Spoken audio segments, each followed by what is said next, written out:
I think we played pretty well. I had the fumble snap, second week in a row. UC snap that I fumbled, so got to work on that obviously. But we completed the deep ball pretty well, and then over the stretch of the game we started running pretty well.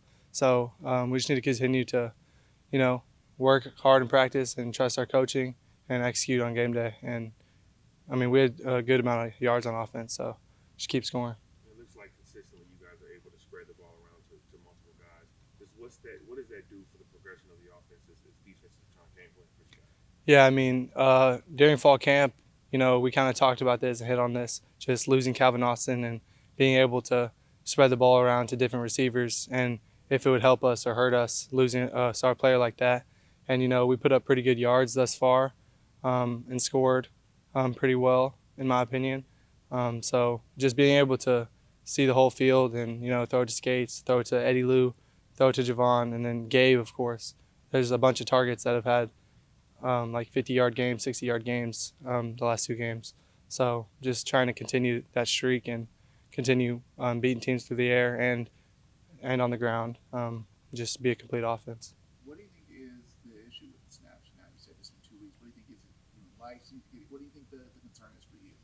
I mean, last week I was pulling out like too early, like I said the cadence or whatever, and then I started leaning back a little, and I gotta just stay under there. And then first week, I mean, same deal. I think my hand split, so I just need to continue working on that. To be honest, like he does a good job. Um, he's been playing great ball for us, so I just need to. I mean, we've been doing it after practice, and getting ripped for it, and that's how it should be. If you mess up or make a mistake, you got to fix that.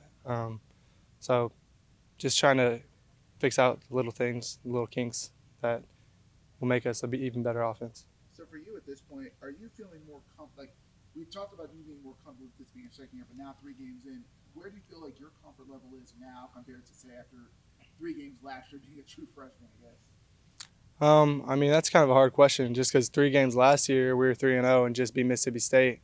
But I was still young, obviously, and I didn't know the nature of the beast. And just Coach Cramsey says it's a 7-day lifespan. If you lose a game, then everyone's going to be like, oh, this, that, and the other. If you win a game, everyone will be on top of the world. So the 7-day lifespan starts over on Sunday. Um, but I feel obviously more in control, I guess, or just accustomed to college football. So, that experience obviously will help me and continue to help me. And does it help too? Obviously, with Javon, Gabe, and Eddie being here for a second year, the chemistry with them is a lot stronger now too than last year.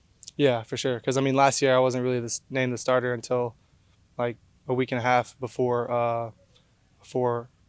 Nickel State. So being the starter, being the guy for like a year, um, it's really just helped our chemistry and just throwing the ball to those guys, and them trusting me. So it's been good. We're going through that roller coaster of expectations last year after the 3 game losing streak or winning streak and then dropping games. What does that do? How did you learn from that going into this year? Just staying focused through it all.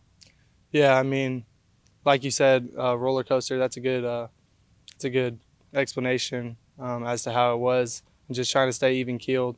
Because you'd get people reaching out to you on Instagram telling you you're terrible and things like that. Just trying to stay the course and accept the position I'm in, because we're on top of the world after Mississippi State, and then up and down, up and down. Uh, just not playing complete football last year. So just living a 7-day lifespan, trusting coaching, being coachable, just trying to execute every single day to be the best offense, like I said. I So. wanted to piggyback off of what you said, because I talk to a lot of athletes who deal with the social media stuff. Like, for you personally, how did you overcome it? Like, how do you get through that when you're seeing negative comments from fans? I kind of dealt with that in high school too, just because I played at a pretty prestigious high school in my opinion, one of the powerhouses in Texas high school football, and my dad was the coach, so everyone's like, "Oh, they're playing daddy ball," and then I come into my junior year and I play great, and so I was raised that way, just to have tunnel vision. Something Coach Silverfield says, have tunnel vision and just stay the course. Outside noise is going to happen. People are going to say good things, say bad things, but we just got to trust the people in this building and the people who go through it every single day, and not social media people, they'll forget about it, the next day that they said the rude things. So I can't take it personally. Did you feel like you had to help some of your teammates kind of have that same mindset I mean, no, not really. I didn't. They didn't really talk to me about it if that was happening to them. But I mean, it really shouldn't have been happening to them because you know it wasn't their fault at the end of the day. Losses last year, most of them were on me anyway. So like, I take that on my own shoulders because that's just how the games went. But so if they didn't reach out to me if they had that happen to them, but so yeah. And on the flip side of that, when things are going well, I'm sure you get, positive feedback on social media and everything. How do you handle that in terms of just making sure you stay grounded in what you're trying to do? Yeah, I mean, like same thing I kind of just said. Just after a game's over, I kind of try to move on to the next one and not think about the previous game. Just like last week, Arkansas State, we'll watch the film on Sunday, or I'll watch it, the night of, and then we'll watch it or the coaches and the players watch it together the next day, and then after that, I'm done with that. So, I mean, it'll be good for like 24 hours, 24-hour rule. My dad said, just put it in the past. You'll make good plays, you'll make bad plays, but no matter what, you're gonna have to live the next play the next play. So either way, just moving on, good or bad. How does it feel to play your hometown team? I mean, I didn't really go to too many games for North Texas whenever I lived there because I only lived there for about 5 years. I was moving around in Texas, so. But I mean, they didn't offer me late into my process, so I mean, maybe I'll have a chip on my shoulder. I don't know, but like I always say, just playing the next opponent. It's the next biggest game. It's the biggest game of the year. Every single week is the biggest game of the year. So, I mean, that has no relevance really. Playing my hometown team, whoever it may be, that's who we're playing this week, and that's who we need to go out and execute against. Do you know some of the guys on the team right now over there? I mean, yeah, Grant Gunnell, obviously, it's my boy, but I don't know too many of their starters.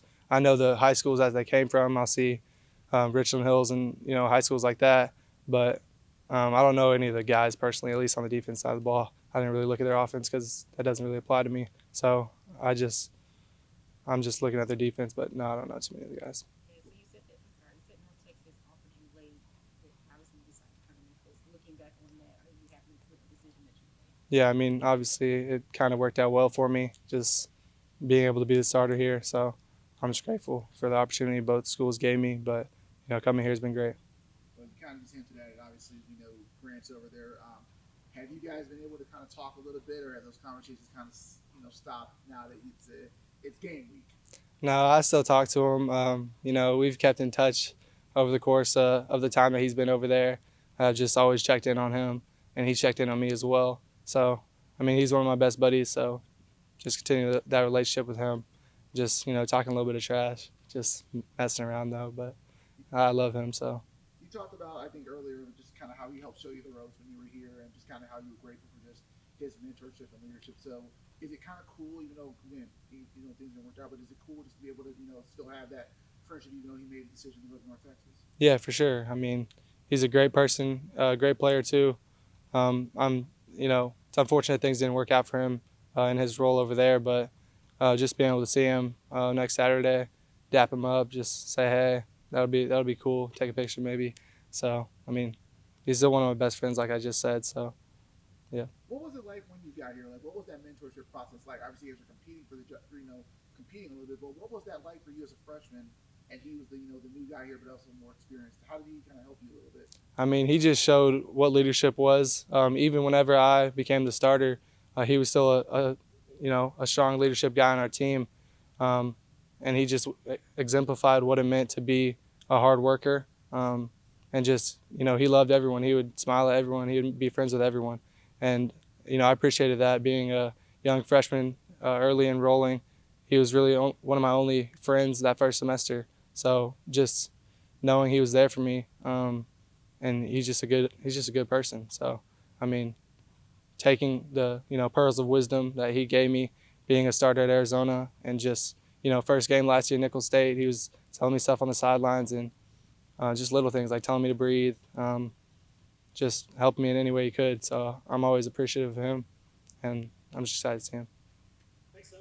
Thank you, Zach. Appreciate you. Thank you guys.